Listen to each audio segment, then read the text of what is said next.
Guardiola's 3-2-4-1. It's a tactic that kind of fascinates me, I'm going to be real, and today we're going to remake it inside of FM23. So let's waste no time and get right into the video. So, we're going to kick things off then with Manchester City, obviously his current side. And I'm not even going to say too much about this. It was an absolute stomping. It really was. We won the Champions League, we won the Premier League, we won the Carabao Cup and the Community Shield. We scored 128 goals, only conceded 23, 0 red cards, so a little bit of discipline coming in as well. But the main thing, which I really am a big fan, look at this, look at the point difference. 103 points compared to Newcastle, who, to be fair, did have a very good season, coming in with 78 points, but it was a complete domination across the entire league. And trust me, the stats look even better when we break it down. And this is what I was on about. The league stats look absolutely incredible. Most points per game sitting at 2.71, 128 goals, obviously a lot of difference there compared to Liverpool. Most shots for, fewest shots against, most possession, fewest conceded, and also most clean sheets. We dominated almost every single category, as we should be, obviously coming first in the league. In terms of the data hub, we are going to have a quick look at the general performance. 3.37 goals per game, conceded at only 0.61. It's an absolute domination. And you know what? I really did enjoy playing with this team. Man City are always a good team to test with. Obviously, a lot of fun to use. And it was a lot of inspiration. Pep Guardiola, obviously, the current side. We are also going to be using Barcelona, his previous side. See how they sort of compare against each other. But this, honestly, was one of the best saves I've ever done. And let's go ahead and watch some of the goals from the Manchester City testing phase. As you can see, it goes back to Gundogan here. Ball inside the box, into Bernardo, into Phil Foden. You're seeing the link-up play. And you're going to see this a lot. How it sort of plays. That front four are absolutely lethal.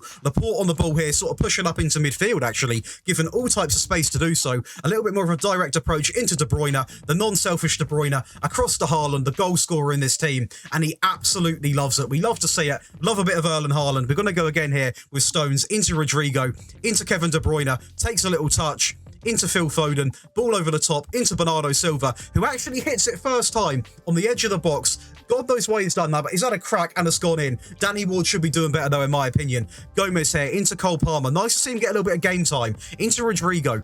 Little touch on the edge. Is he going to go central? He's going to put it into the box, into Erling Haaland. And again, you're never going to stop him in the air. The guy is an absolute machine. We go again here. We're going to win the header, obviously, from Iheanacho, the former Manchester City player. Phillips into De Bruyne, into Foden. Liquid football, into Haaland. First time finish. If one player's going to hit it first time and score, it's going to be Erling Haaland, as he does right there. A fantastic goal. We go again here with John Stones. Phillips into Haaland. Clock and pass, to be fair, but a great bit of pressing from De Bruyne, and Foden again. He has a hit, and Danny Ward, I don't know what he's doing, he's off his line. Somehow he's been chipped from there, and the last goal comes in from Phil Foden to seal it up at 7-0. And we're now going to go over with Barcelona, obviously Pep's previous team, and we've replicated the success over here. Not as many trophies, but we won the two important ones, that being obviously the Santander, quite convincingly over Real Madrid, who actually only come in with 86 points. We also won the Champions League against Manchester City. Quite funny that we won it against each other. Really interesting how that's happened. But 139 goals scored, only 28 conceded. A couple of red cards with this one. And obviously, I'm going to be talking about how you can get rid of those red cards. We're playing a slightly different style. But overall, a very good season. That doesn't put the dampers on it at all. And very impressive how we played. And going over to the league stats again, we love to look at this recently. And it's because we really get to see how the team plays. Most points per game, most goals, most shots for, fewer shots against, most possession, most dribbles made. So not as many going in our favour this time. Real Madrid obviously picking up fewest conceded and most clean sheets. But the ones that really matter, the possession, obviously a very important part of this tactic, you know, etc. The pass completion will be good as well, 89%, so we're only 1% behind Atletico Madrid. But the real goal scoring threat is all in our favour, and it's something we love to see. And in terms of the data hub, we are going to have a look at the general performance. 3.66 goals per game, conceded a little bit more, but still way under a goal per game conceded, and pass completion at 89.44%. So before we do break down this fantastic Pep tactic, please do leave a like, subscribe to the channel and turn on notifications. Let's try and hit 70 likes on this video if we can. But let's go ahead and break down this tactic. So Pep's 3-2-4-1. It's going to be built off a custom tiki-taka style. The mentality is going to be set to balance because it is quite attacking anyway. In possession, you want fairly wide, play out of defence, obviously a very common Pep theme. Shorter passing, slightly higher tempo, dribble less, work ball into the box and low crosses. In transition, you want counter press, hold the shape, distribute to the centre-back. Obviously, no use having full-backs because there's none in this system, and take short goal kicks. Nothing selected in the goalkeeper in possession. You are going to see this slightly change when we go through the attacking and defensive variants. Out of possession, you want the typical higher defensive line, more often on the trigger press and get stuck in. If you are looking to try and remove some of those bookends, you can take the get stuck in off. It does work quite well. Moving on then to the player roles. Now, I've noticed a few comments. We are only going to be going through the player roles is in the ones that get added on, the additional instructions. The ones that are in the dark green are set to default on that role. So I feel like, I might be wasting a lot of your time doing that. So we are going to get rid of those and just talk about the custom instructions. So the sweeper keeper is going to be a default on support, nice and simple. Going over to the wide centre back on the right hand side on defend, the only additional instruction for him is shoot less often. The centre back in the middle, the central defender, is a nice and simple central defender on the defend duty. The wide centre back on the left is exactly the same as the right, so a wide centre back on defend with shoot less often on. Going over to the midfield, the halfback. I rarely get to use a halfback, so it's really interesting to get one included in this tactic, and it works really, really well. And he is going to be set to defend, no additional instructions. The Roman playmaker, again, a very basic role in the team. These two done so well as they were, so I didn't really feel the need to add any more instructions. A nice Roman playmaker on the support role. Going over to the winger on the left-hand side, a nice normal supportive winger, nothing special, with simply get further forwards on, just so it's not too stagnant, not too far behind, and it works really, really well. Going over to the right-hand side, we have another winger on the support role on get further forwards, and that is nice and simple. Again, simple, right and the left one, exactly the same. I'm a big advocate of if something works, don't tweak it. If something's working well, there's no point in tweaking the tactic because you're just going to mess it up at the end of the day. Keep it nice and simple. But then go over to the shadow striker on attack. Nice, again, default instructions. Now you could, I am going to say this, you could have roam from position on, but in my opinion, he works a lot better without them instructions on, but that is completely up to you if you wish to do so. We then have the advanced playmaker, and the only additional instruction on him being a supportive one is hold up the ball. It's all he needs to do, hold up the ball to obviously play it to this winger, play it to the striker. I don't want him going too far forwards, and I don't want him getting too overcommitted, because then we are going to be really, really vulnerable, especially in the midfield.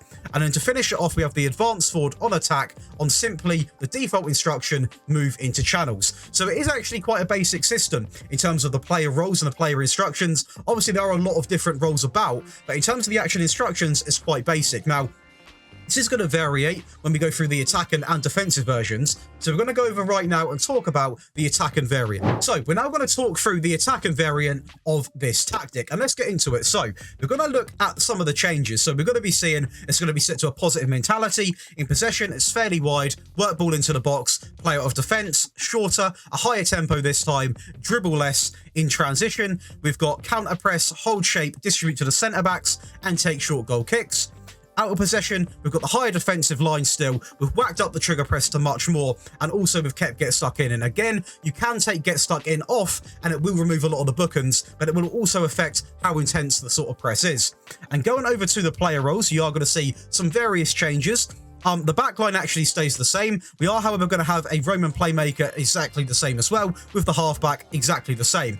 The real changes do take place in this area here. So the winger on the left-hand side, obviously, automatically does get told to get further forwards because he's on attack now. So a default winger on attack. Same on the right-hand side. The advanced playmaker does get told to actually go on attacking duty. The shadow striker stays the same, and the advanced forward stays the same. So the only real changes in this system, changing from the default to the attacking variant, are going to be the wingers both get, asked to go attacking. The advanced playmaker does go attacking, and obviously a couple of team instructions do change. But the main one being a mentality, obviously switching up to a nice positive mentality. And then looking at the defensive variant, now it is a little bit of a even the tactic looks different right from the start. And it is going to be still on a balanced style. Cautious is way too defensive. In possession, we've got fairly wide, play out of defense, shorter, slightly higher tempo, time wasting has been set to frequently, dribble less, work ball into the box, and also low crosses. In transition, we've got counter press, hold shape, slow pace down, because we are trying to slow the game down if you are trying to defend a game out, distribute to the centre backs, and take short goal kicks. And out of possession, we've actually dropped the line a little bit. A standard defensive line, still the high press line of engagement, and more often on the press. And going over to what is going to be the player roles, there's a little bit of different stuff going on. So the goalkeeper and all the defenders stay the same. The halfback is the same. We've actually got a deep lying playmaker in here now on defend, and the default instructions for him. We've then got a central midfielder on support, on dribble less, hold position, and mark tighter. So a few custom instructions there. The wingers are going to be exactly the same as the default one, so both of them are supportive wingers on get further forwards. The advanced playmaker is on a support role on the default instructions, and the advanced forward is exactly the same, an advanced forward on attack on move into channel. So we've got 3 very good variants here. Obviously, the main one, which all the testing was done with, we've got an attacking variant here, and also one which is like a sort of shut up shop variant, and it works really, really well. I got an opportunity to play with all of them, and I noticed the changes when using all of them. Obviously, when we're chasing the game, using this one's good. Defending the game, this one's really good. And this is the one that I'll definitely go into the game with. It does really, really well. But that is going to be Pep's 3-2-4-1 broken down. Please do show some love on the video by leaving a like, subscribing, and leaving a comment on what manager you want to see next, and also possibly even a tactic you want to see next. But that's going to be it for me today, guys. Hope you guys have enjoyed, and I will see you in the next one.